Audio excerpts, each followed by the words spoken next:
All Landry, only to over 50%. T-Mac from the outside, and that's a good sign. Another trend to look for, the team that gets the early lead has usually gone on to win the game.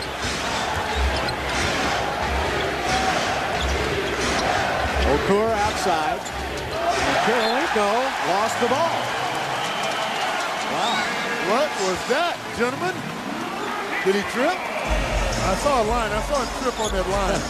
Just can't afford to not shoot the ball well. They got to come out, play with some confidence, not only beat this team, let them know that we're also going to be ready to send a message when we get back on your floor. Down to Okur. He'll work on Scola. Takes it to the middle. Mutombo comes over. The basket counts, and the foul is called on Scola. The officials for tonight's game, Steve Javy, Sean Corbin, and Mark Wunderlich, who made that call. Wunderlich, Corbin, and Javy, the officials for tonight's game. As we take a look at the replay, they called Scola for a push. I didn't see the push. This looked like Okur kind of got out of balance. He initiated the contact. He got out of balance. He got the foul, but he missed the free throw. They didn't make that, but they had great ball movement, and they got an open shot. Okur, back-to-back threes for Monet Okur. He is a big shot maker, guys. Well, in the regular season, Okur shot 39%. He made 114 threes in the regular season. And now these are two back-to-back for him tonight. Rafer will try a three. Yes. Skip. Now, Skip had 4 threes in the only victory for the Rockets, game 3. He had 4 threes in that game for 20 points. He came up big. They're going to need a big effort from him tonight because that's going to be open. Aaron Williams walks in for the layup. Now, how many times they're going to run that post split and get a layup from that same position? He got that rebound. He hit T-Mac in the face, and they gave Okur a shot as well. Rockets again struggling with their shooting, only 25%. Rafer hits again. Rafer Austin's not struggling.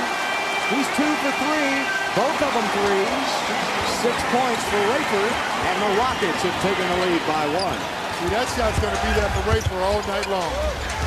He's shooting 44% from behind the arc in this series. Mutombo made Boozer change his shot.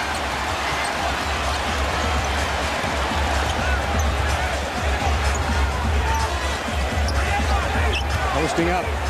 McGrady leans in. Good to Mutombo's wide open again.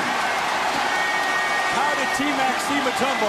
He's got great court vision. He does. But the weak side is great to get Mutombo open. If you get open, Tracy McGrady will find you. Rockets with their biggest lead of the game. 9-2 run.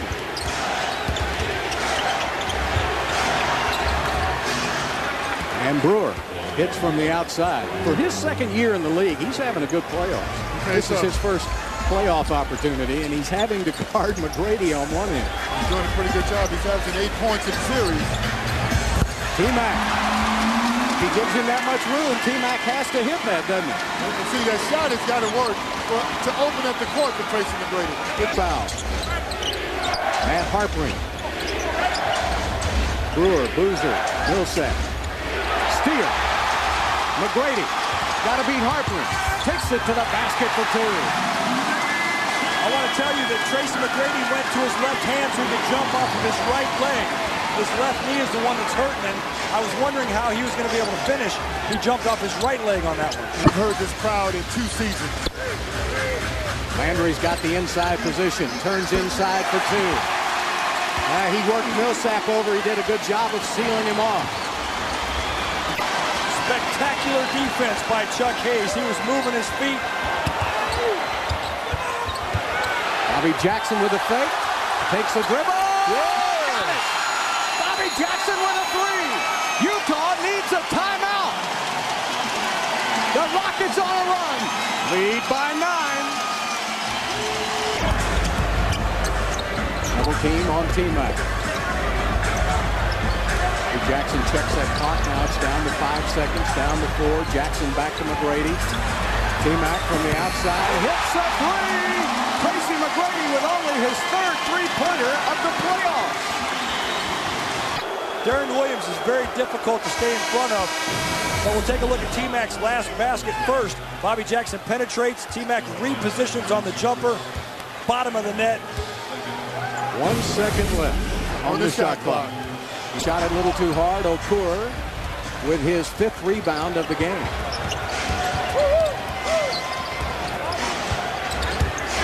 Boozer turns inside, drew a double team, knocked away by Luther Head, and a technical foul is called on Boozer.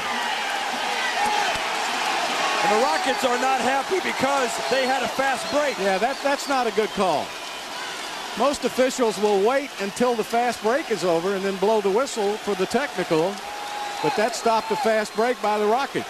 Well, Boozer's a little frustrated. He's 1 for 6 from the field, and he felt he got fouled on that play. Rockets are playing excellent defense. Chuck Hayes right there. Head knocks it out of his hand. Luther did a great job. Good double team by the Rockets. Mark Wunderlich just told Rick Adelman, my bad. Yeah, and Rick patted him on the shoulder and said, that's okay. I wish more officials would do that. You know, I wish they would say, hey, you know what? I made a mistake. I'm sorry. Look at the field goals this quarter. 1 for 7 for the Jazz. 4 out of 7 for the Rockets. Hayes taking it inside on Okur. Hooks it up and in. Oh, what a move by Chuckwagon. He's rolling tonight. Run it again. It's working. Run it again. That's what Rudy would say. Oh, you know it. Landry tips it away. Bobby Jackson. He's got Landry underneath. Jackson to the basket. Oh, Bobby Jackson! And the Rockets lead by 14. Timeout, Jazz. Listen to this crowd.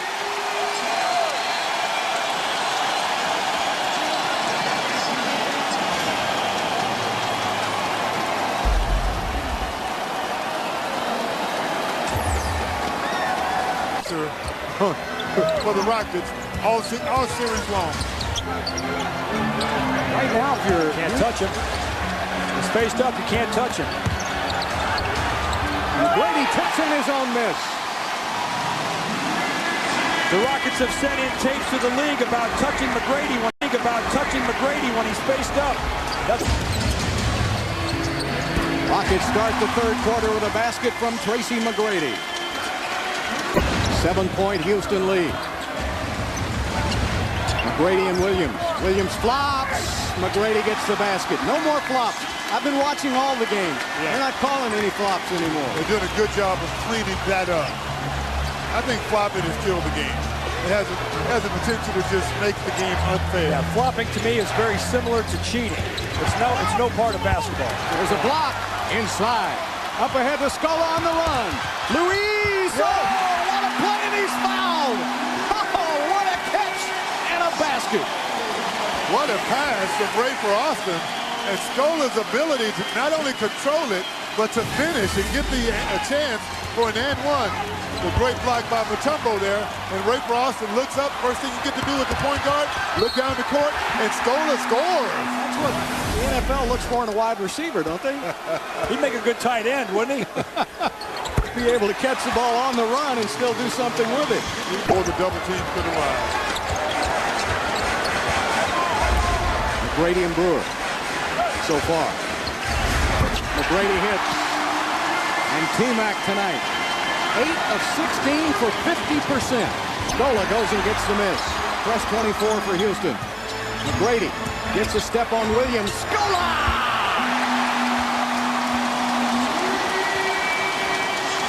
Great ball movement by the Rockets after the offensive rebound. 14-point lead again by Houston.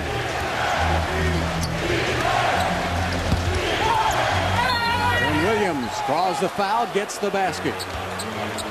So if you're going to foul him, make sure he doesn't get it off and get the three-point play. Well, that's easier said than done. That was like fouling you. He's so strong, I don't think you can do that to him. I think Rafer had it. He thought he had it. But Darren Williams has an extra gear. At 6'3", 220-ish, he's a big point guard. The Utah Jazz get another rebound offensively off the free throws. They're the best offensive free throw rebounding team in the league. See, they've got 10 offensive rebounds altogether, but with Okur and Boozer just pulling their way in, they get a lot of rebounds that way. Boozer really active now, 15 points and 9 rebounds. Mutombo up high, gives it to McGrady. Rafer. Yes! Rafer Alston with his third three of the game. And the Rockets offense is a fine-tuned machine right now, fellas. They are executing, the ball is moving. They're getting good shots every time down. The main thing is every time the Jazz make a run, the Rockets answer. Williams misses an easy jumper.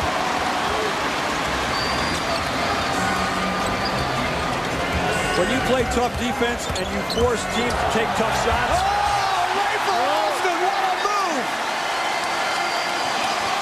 Oh, man! And Rafer with 11. Scola looking for McGrady. Now Harpering's on it. All over him with his hand. Pulls on the jersey. McGrady hits it anyway. T-Mac's on fire tonight. 9 of 19. 19 points, 5 rebounds, and 5 assists. The jumper's working. Tracy McGrady's a different player. Boozer with a miss, and Scola with a rebound. Scola has 8 boards. McKimby has 9. Caught it. Rafer, yes! Rafer Alston has tied his career high with 4 3-pointers. His career playoff high. Parts, he said he broke his wrist his senior year. Didn't look at him very well. So he went to Utah Valley State. Down to 5 on the shot clock. T-Mac. He's doing whatever it takes. If the Rockets need a basket, he scores it. If they need an assist, he gets it. 21 points for Tracy. And Harpering stepped out of bounds. Tracy is having one of those superstar games, which the Rockets desperately needed him to have in Game 5. Oh, he's having a great game, 10 for 20. But he hasn't shot any free throws. Doesn't need to. Doesn't need to. The Rockets outscore the Jazz 32-23 in the third quarter. And here we go to the final 12 minutes. This crowd loving it. The Rockets with a 9-point, 19-point lead. Quarter time to check in on tonight's AIG Big Man Watch. Carlos Boozer. Carlos Boozer's had a double-double. Pretty nice game for Carlos, but the Rockets have done a good job at T-Max. He's having an MVP-type game here. 21 points on 10 for 20 shooting. 5 rebounds, 5 assists. But T-Mac has not shot any free throws. I can't believe that. Well, so far he hasn't needed to. The fact that he's struggling from the free throw line is a good thing. Well, as tough as they play him, though, you would think he gets the line at least a couple times. You know they're fouling him. Well, the Jazz probably don't want to shoot free throws. They're shooting only 50%, 9 of 18. T-Mac and Harpering. Brady gets a step on Harpering, throws it up, missed it. Scola tips it to Landry. Boy, I tell you, Scola has been so physical. He and Landry have controlled the paint. I like that combination when those two guys are in there together. T-Mac wants it on Kirilenko. He's got it up above the three-point line. Good crossover by Tracy. T-Mac to the rack. And Darren Williams with an offensive foul.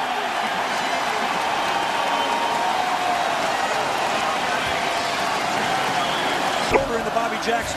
Yeah, when he lowers that shoulder, he's going to move you out the way, I guarantee you.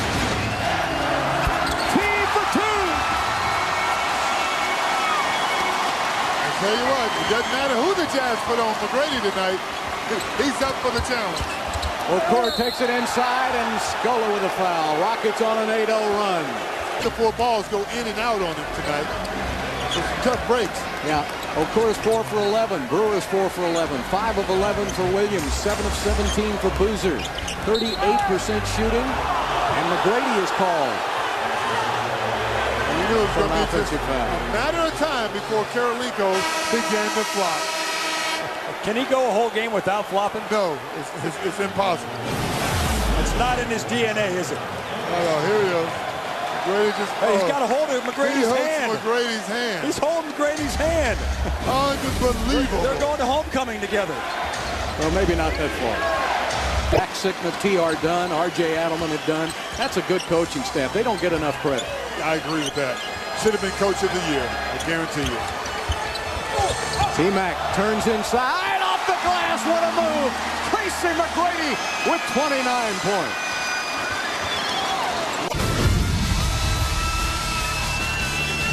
Well, the Houston Rockets have forced a Game 6. That'll be Friday night in Salt Lake. Tonight's Landry Signature Group. Rockets player of the game, Tracy McGrady. He's been averaging 23 points a game. He had 29 tonight with 5 rebounds and 5 assists. And all the timely baskets. Tracy McGrady stepped up big tonight. I agree, Bill. He's been large throughout this series and all year for the Rockets. He's been the guy to kind of lead them in insurmountable odds, and tonight's game was a must for Tracy McGrady. 13 for 26 for 50%. The efficiency was much better tonight for T-Mac. We're going to Salt Lake City for Game 6. Fewest points scored by an opponent in the playoffs. 69 points for the Jazz. What a game by Houston. Tracy McGrady, 29 points. 14 for Alston, along with 4 threes. 18 for Scola, along with 12 rebounds. Let's go to